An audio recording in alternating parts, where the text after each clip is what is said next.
And so this has been drying. This is dried overnight, so it's completely dry. That's cool. And I'm going to do the final phase on here, which is just putting in some of the detail. Now, while I do this, I've got these great outlines that were created by this wet into wet technique. I don't want to kill that by making too many artificial sort of, so to speak, outlines just, in a drawn sort of way. I want to keep that as fresh as possible, right? But I do want to add some clarity because I mean, like for instance, the face is pretty muddy, and who knows, maybe I want to add some little scales or whatever to it, right? Okay. Now, if I was going to add some detail and I wasn't sure about how it was going to be laid out, I could take a pencil and give myself some guidelines. So sort of like on the roof that I did in that last painting, where I had drawn out a little grid where the shingles were going to go, I might do something very similar on this fish, but ever so lightly, just making some inner contour lines as a guideline so that, if I'm to draw some scales, make that very, very, very light, then it would give me some reference points so that I wouldn't be doing it just totally blind, which might be much more difficult to do when I've got a paintbrush in my hand instead of a pencil. Notice how I'm really taking pains not to go in this super light area. Okay. Now the other thing that as we put in the detail in here to know is that, well, could you ever go lighter with watercolor instead of heavier? Not really. I mean, you could put some acrylic into an area, but then it looks fakey. It doesn't look good, You could wash out an area, and scrub out some of the color with some water. Yeah, you could kind of do that here. So for instance, I could take, let's see here, make sure we got a clean brush and get some water. And I could, let's say, take some of the color out of here. See, just by scrubbing that out. But generally speaking, no, you're going to be going just darker, darker, darker. So, you start off kind of light and you can get darker. But see, there, I was able to take some of the darkness out of there. And that'll be nice to sort of help my form along. Okay, so anyways, let's just go ahead and put some details in here. And here we go. I've got some water right here. I've got my paints right here. So, okay, I'm just going to go ahead and put some scales into this here. And so probably start with my lightest color. You know how I was just saying that you could really not go any lighter. You can only go darker. So I'm going to start as light as possible. And I'm going to go ahead and make myself a little puddle of this yellow. And that's going to be a good place to start because that's my lightest color. Okay, let's see what we can do with that. And let's see here. Very light, too light, can't even see it. Okay, so let's try a little bit of the orange then. Oops, what am I doing? I'm back into the yellow. A little bit of the orange then. All right.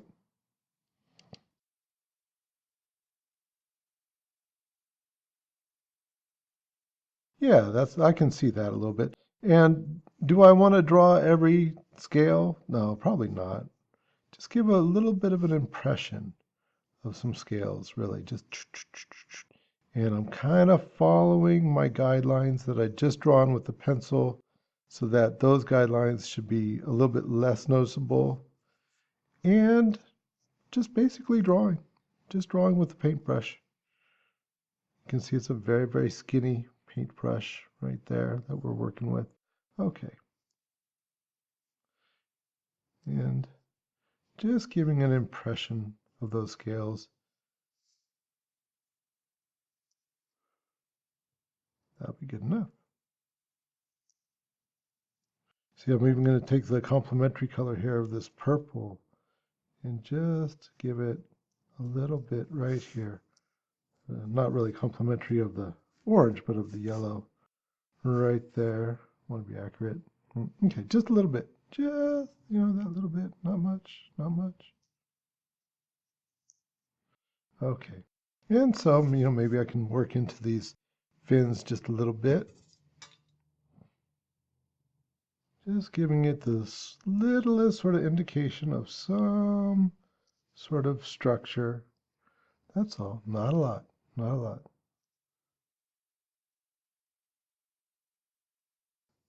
Okay, a little bit of detail here where the eye is. That's going to help a lot. Alright, putting a little bit of structure around that where that form might want to be. Okay, and then the eye itself would be a little bit darker. We'll go with that purple. Okay, I want to make sure that I leave some white just at the top there. I don't know if I've done too much or if I can take just a little bit out. Because remember, there's no way of putting that little glint in the eye if I cover up all my paper. So here, let's just take a little bit of that out and build up a little bit more form around the eye. Just so it seems a little bit more natural. Okay, cool. Now for this guy over here, he's a lot less scary actually, because it's okay for him to be very ambiguous, just sort of blending into his environment. See in here, maybe give a little bit of an impression of some of the scales right here.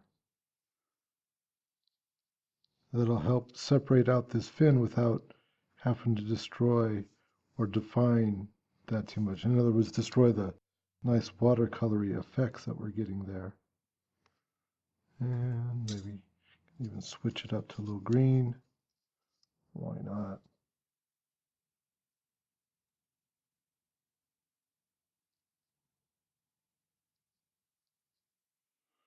All right, so now the koi fish, I did take a look at koi fish. Not a bad idea to do a little research. And so don't want to make it look like a catfish exactly, right? As far as like its little whiskers here, not near as long as a catfish's. And they tend to have two of them, it looked like on most of the pictures that I saw of koi fish. Okay.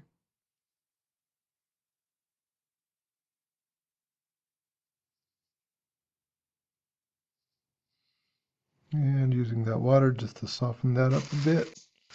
Let's see if we can't take some of that out.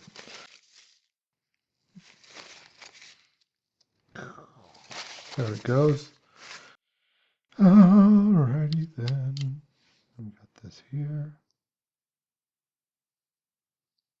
Let's start building up the interest around that eye a little bit. Okay. And when creating the second eye, I wanted to create it in such a way where it would sort of enhance the idea of the form, right? So it's not going to be the same. Whereas this one is coming more towards you, this is going to be around the other side of the fish's head, right here. Little fishy form.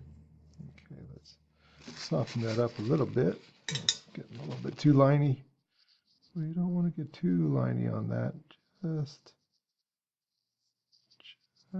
try and make it do what we want it to do. A little bit. Okay. See a little bit of that green. Look at how much that green really enhances things to add that second color into there.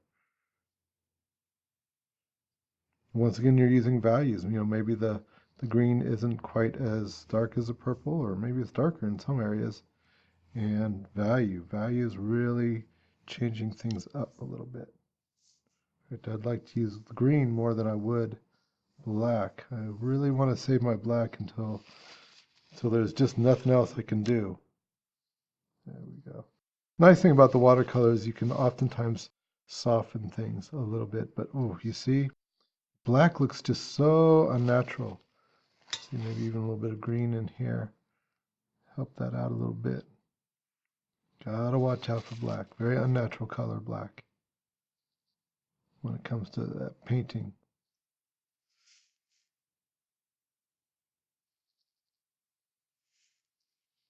Maybe.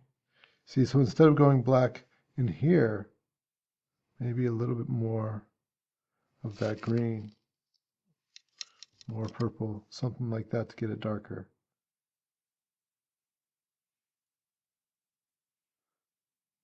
Okay, well that's enough, I think. I don't want these guys to be too detailed, but it's just enough, maybe just enough to bring it out so that it had a little bit of form. Remember, just a few seconds ago, it didn't really have much in the way of any kind of form to it.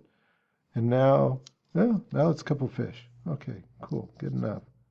I'm gonna sneak in just a little bit of blue just to shape that. Ooh, that's the difference maker right there. That's the difference maker. Maybe a little blue up under here.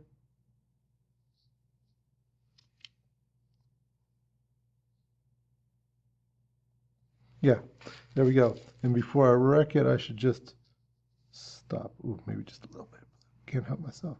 But stop. You got to know when to stop. And know when to stop is right now. Because we didn't want this one to be like too full of details.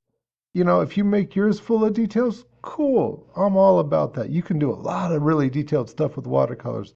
But after working so much in the linear perspective, being so precise and analytical, whew, I don't know about you, but I needed to free up a little bit.